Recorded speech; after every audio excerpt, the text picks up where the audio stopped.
आधुनिक भारतीय इतिहास का एक ऐसा चैप्टर जिसने भारत की पूरी नींव को ही बदल कर रख दिया। और हाँ, जो लोग यूपीएससी की तैयारी कर रहे हैं उनके लिए ये टॉपिक बहुत ही ज़्यादा ज़रूरी है।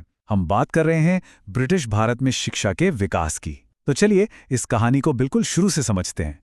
कभी सोचा है कि अंग्रेजों ने जो ये शिक्षा नीति भारत में लागू की, उसका असली मकसद क्या था? क्या वो सच में चाहते थे कि भारतीय ज्ञानी बने, या फिर ये उनके अपने शासन को और भी मजबूत करने का एक बहुत ही सोचा समझा तरीका था? यही सवाल आज की हमारी इस चर्चा के बिल्कुल केंद्र में रहेगा। इस पूरे टॉपिक को अच्छी तरह समझने के लिए हम इसे इन 6 हिस्सों में देखेंगे। इससे आपको बाद में रिवीजन करने में भी बहुत आसानी होगी। तो चलिए पहले चरण से शुरू करते हैं। चलिए जरा उस दौर में चलते हैं जब ईस्ट इंडिया कंपनी भारत में बस अपने पैर जमा ही रही थी। और हाँ, एक बात पर ध्यान दीजिए, अपने शासन के शुरुआती 60 सालों तक अंग्रेजों ने भारतीय शिक्षा पर कोई खास ध्यान नहीं दिया। उनका पूरा का पूरा फोकस सिर्फ और सिर्फ 2 चीजों पर था: जीत हासिल करना और ज्यादा से ज्यादा रेवेन्यू कमाना। तो शुरुआती दौर में कंपनी ने बड़ी चालाकी से नॉन इंटरफेरेंस यानी अहस्तक्षेप की पॉलिसी अपनाई। उन्होंने पारंपरिक गुरुकुलों और मदरसों को सपोर्ट किया ताकि भारतीयों की धार्मिक और सांस्कृतिक भावनाओं को कोई ठेस न पहुंचे। इसका एक बहुत बड़ा उदाहरण है वॉरेन हेस्टिंग्स, जिन्होंने 1781 में कलकत्ता मदरसा की स्थापना की। मकसद बिल्कुल साफ था, किसी भी तरह के बवाल से बचो और अपना कंट्रोल बनाए रखो। और फिर वो दौर आया जिसने भारतीय शिक्षा की दिशा हमेशा हमेशा के लिए बदल दी। ये एक वैचारिक लड़ाई थी जिसे हम प्राच्यवादी आंग्लवादी विवाद या ओरिएंटलिस्ट एंग्लिसिस्ट कंट्रोवर्सी के नाम से जानते हैं। ये यूपीएससी की परीक्षाओं में अक्सर पूछा जाता है, तो इसको जरा ध्यान से समझिए। साल था 1813। चार्टर एक्ट आया और उसने भारतीय शिक्षा के लिए हर साल 1 लाख रुपए की रकम मंजूर की। अब देखिए, आज के हिसाब से ये रकम बहुत छोटी लग सकती है, लेकिन उस जमाने में इसने एक बहुत बड़ी बहस छिड़ दी। सवाल यह था कि इस पैसे को खर्च कैसे किया जाए। क्या इसे भारतीय पारंपरिक ज्ञान पर लगाया जाए या फिर पश्चिमी शिक्षा पर?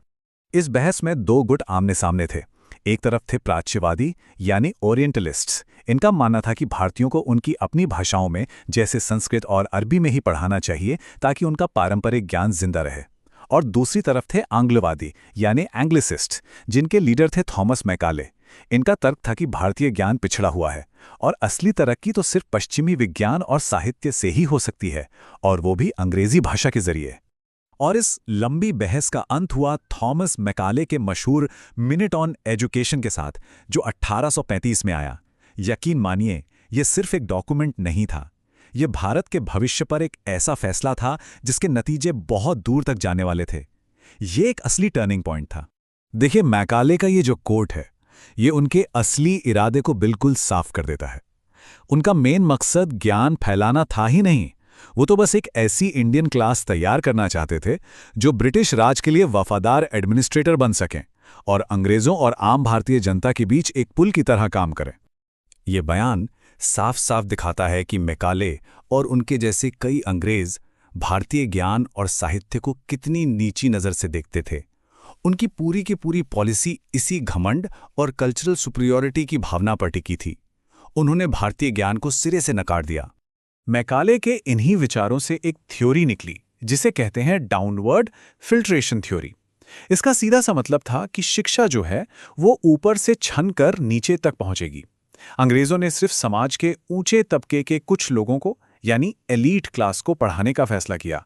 उन्हें लगा कि ये पढ़े लिखे लोग ज्ञान को आम जनता तक पहुंचाएंगे, लेकिन असल में ऐसा कभी हुआ ही नहीं। ज्ञान उसी एलीट वर्ग तक सिमट कर रह गया और समाज में एक नई तरह की खाई बन गई। तो मैकाले ने तो नींव रख दी, लेकिन इस नई शिक्षा प्रणाली की पूरी इमारत का जो ब्लूप्रिंट था वो तैयार किया चार्ल्स वुड के 1854 के डिस्पैच ने। चलिए अब देखते हैं कि ये अगला बड़ा मील का पत्थर कैसे बना। इसे भारत में अंग्रेजी शिक्षा का मैग्ना कार्टा पता है क्यों कहते हैं?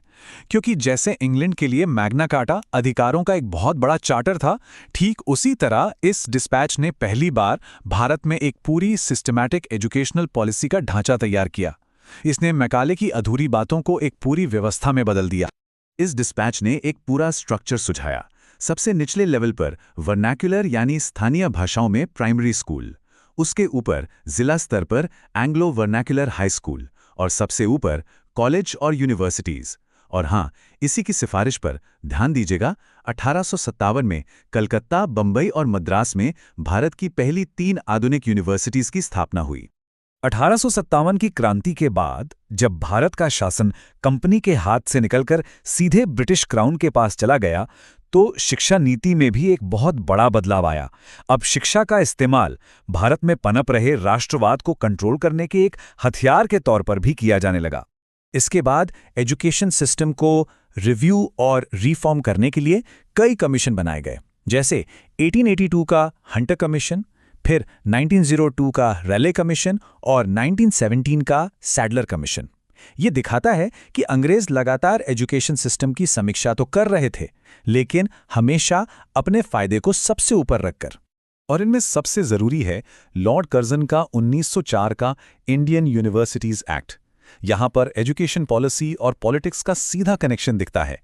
इस कानून का साफ साफ मकसद था यूनिवर्सिटीज की आज़ादी को कम करना और कॉलेजों में जो राष्ट्रवादी गतिविधियां बढ़ रही थीं उन पर लगाम कसना। सरकार ने यूनिवर्सिटी सीनेट में अपने लोग बिठाकर इन संस्थानों पर अपना शिकंजा और भी मजबूत कर लिया। तो सवाल ये है कि इन लगभग 200 सालों की ब्रिटिश शिक्षा नीति का भारत पर आखिर में असर क्या हुआ? इसकी जो विरासत है वो बहुत कॉम्प्लेक्स है, विरोधाभासों से भरी हुई। चलिए इसके पॉजिटिव और नेगेटिव दोनों पहलुओं को ठीक से एनालाइज करते हैं।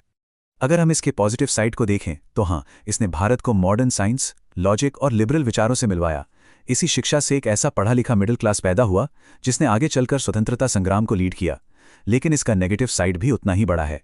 इस नीति ने आम जनता की शिक्षा, मास एजुकेशन को पूरी तरह से नज़रअंदाज किया, जिससे भारत में निरक्षरता बनी रही। इसका असली मकसद सिर्फ एडमिनिस्ट्रेशन चलाने के लिए क्लर्क तैयार करना था, ओरिजिनल थिंकर नहीं। और सबसे बढ़कर इसने भारतीयों को अपनी ही संस्कृति से दूर कर दिया और हमारी अपनी भाषाओं को हाशिए पर धकेल दिया। तो दोस्तों, आज हमने समझा कि ब्रिटिश शिक्षा नीति एक दो-धारी तलवार की तरह थी। इसने हमें मॉडर्न दुनिया से जोड़ा तो जरूर, लेकिन इसकी कीमत हमें अपनी पारंपरिक ज्ञान प्रणालियों और सांस्कृतिक पहचान को खोकर चुकानी पड़ी। और ये हमें एक बहुत ही अहम सवाल पर लाकर छोड़ता है। आज का जो हमारा एजुकेशन सिस्टम है, उसमें इस कॉलोनियल माइंडसेट की छाप कितनी गहरी है? इस पर विचार जरूर कीजिएगा। देखने के लिए धन्यवाद। ऐसे और विषयों के लिए सब्सक्राइब करना ना भूलें।